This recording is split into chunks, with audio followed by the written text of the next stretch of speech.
Salams and welcome. Thank you for joining me in episode number 57 of this fabulous Ansari series, where we're looking at this wonderful book by Dr. A.K. Chogli, where he has compiled the lecture series of Dr. Fazlur Rahman Ansari, and we are analyzing the thoughts of Dr. Fazlur Rahman Ansari in this book, Moral and Spiritual Transformation in Islam.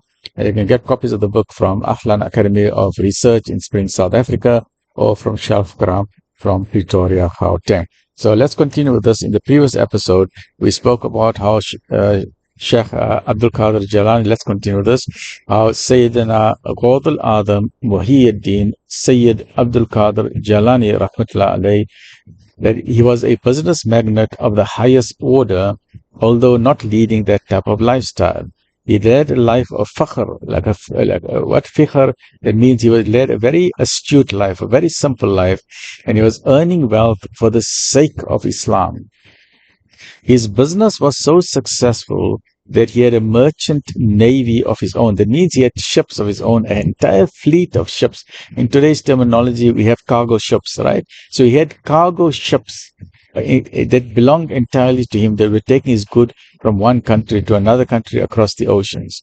So one day, while he was sitting in his khanqa, now khanqa is a Sufi lodge with his disciples, his general manager informed him that the flotilla of ships which was carrying merchandise and grain from Basra had perished at sea. There was a storm, and the entire flotilla of ships had drowned or had sunk in the ocean. If this, well, you don't say drowned because ships don't have lungs. You only drown if you have lungs. Ships don't have lungs. I'm getting old. Okay, so the ships, they sank. Okay, the storm, maybe the ships broke, maybe the mast broke. So if this flotilla perished, then the whole business empire would have collapsed. It was like as if your entire business has burned down. So he was then informed by one of his staff members that the entire fleet had, it was like in today's term, let's say you sent 10 trucks out and all the 10 trucks were involved in a major accident and you've lost everything. And in those days, there was no such thing like insurance. Even if there was insurance, be interest-based, then our ulama don't take interest-based insurance type of things, right? So let's see what was his reaction. So Sayyidina Ghaus al-Azam looked at the general manager. He bowed his head for a few moments, then he raised it, and then he said, Alhamdulillah. So he put his head down, and then he raised it, and then he said, Alhamdulillah. He said, praise be to Allah, right? Now imagine he received news of a calamity. He received news that his entire business is collapsed. But he says, Alhamdulillah, all thanks and praise belongs to Allah.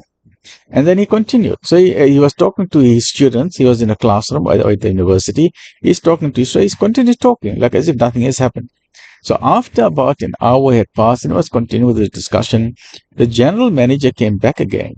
And this time he was very happy. So the general manager came running.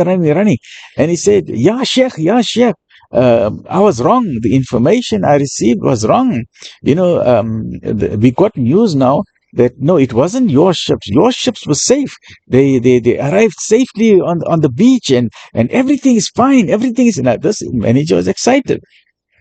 What was the reaction of Sheikh Abdul Qadir Jalani? So again, Ghaus al-Azam looked at the general manager. He looked at the man. He did not get happy, as said. He just bowed his head for a few moments. He put his head down. He raised his head up, and then again he said, Alhamdulillah, praise be to Allah. All thanks and praise be to Allah. So the general manager was confused, but he didn't say anything because this is his master. So he walked away, continued with his errands. But one of the students who was there in the classroom, he is now a bit confused because he said, my sheikh, he's not reacting. He got bad news, he said, Alhamdulillah. He got good news, he's saying, Alhamdulillah. What is going on here? And me as a student, I want to learn. So let me ask a question. So one of his closest students said to him, Ya sheikh, I'm a bit confused. I'm unable to understand this.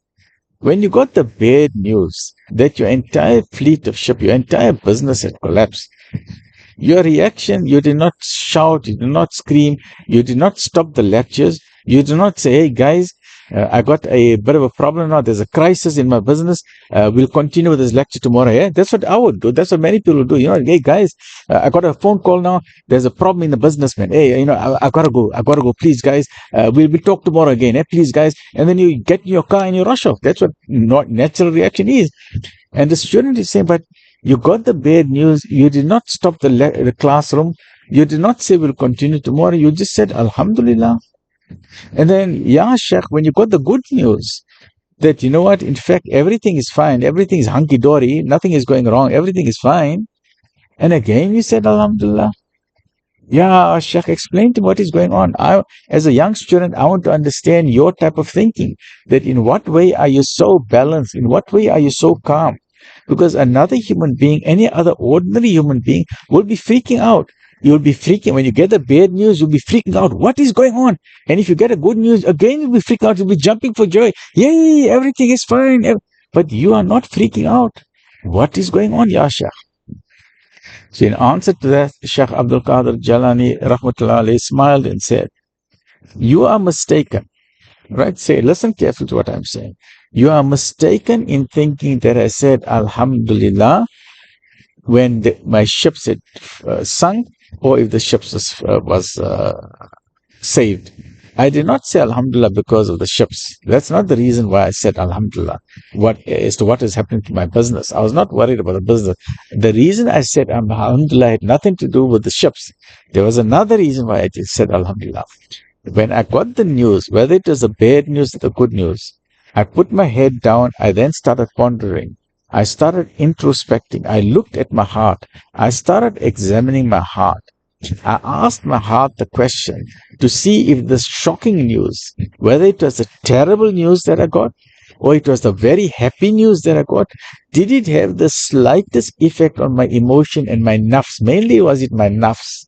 That was my nafs now getting angry, or was my nafs happy? I was checking to see if my nafs is fine. So when I found that my nafs was okay, my nafs was tame, that means I had my nafs in a cage.